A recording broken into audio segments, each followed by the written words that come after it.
It's Father's Day today, a day when we honor our own fathers. Apparently, that's why it's not in the plural. The parenthesis is before the S. But we honor our own fathers, whether they're alive or no longer with us. So, in our talk today, we're going to honor two other fathers, um, George Washington, the founding father of our country, and Buddha, the founding father of Buddhism.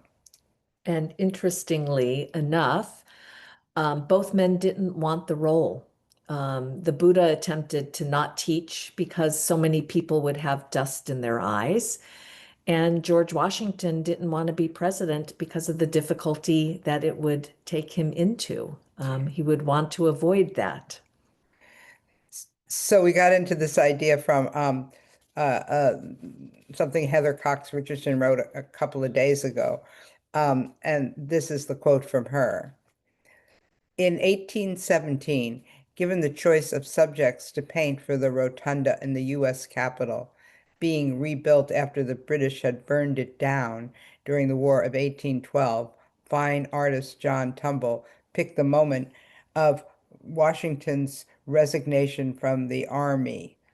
President James Madison told this Humble told the president, I have thought that one of the highest moral lessons ever given to the world was that presented by the conduct of the commander-in-chief in resigning his power and commission as he did, when the army perhaps would have been unanimously with him, and few of the people disposed to resist retaining his power, which he had used with such happy success and such irreproachable moderation. Mm, mm.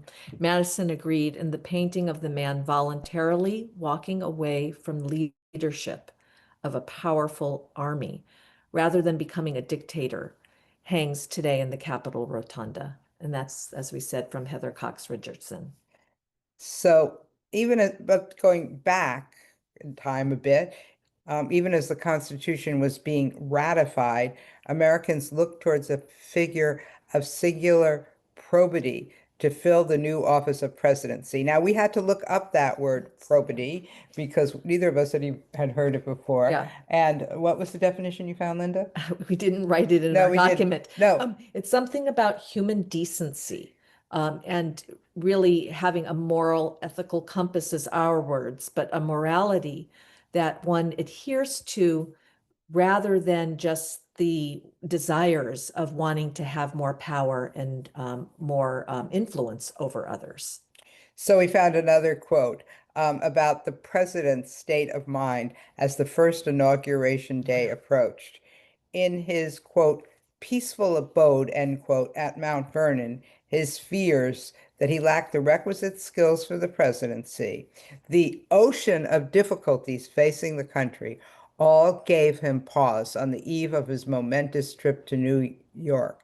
In a letter to his friend Edward Rutledge, he made it seem as if the presidency was a little short of a death sentence, and that in accepting it, he'd given up, quote, all expectation of private happiness in this world, end quote. Very sobering, very Yes, I was reading, I think that how was how I would feel about being president of the right, United States. right.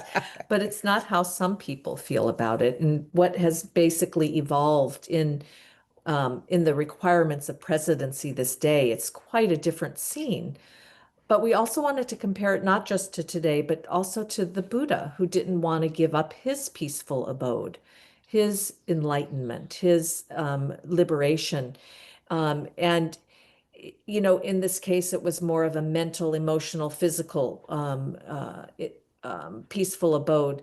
But to do the difficult work of spiritual leadership, he phrased it to go against the stream of the human nature, our human nature, of the religions of his time and his day, of people's thoughts, feelings, and basically aversion that he would encounter in going into a position of leadership.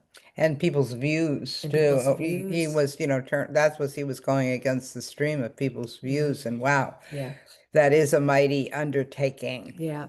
So we're back on Washington. So he insisted let honor and probity be your polar star. And Jefferson instructed, never suppose that in any possible situation or under any circumstance that it is best for you to do a dishonorable thing.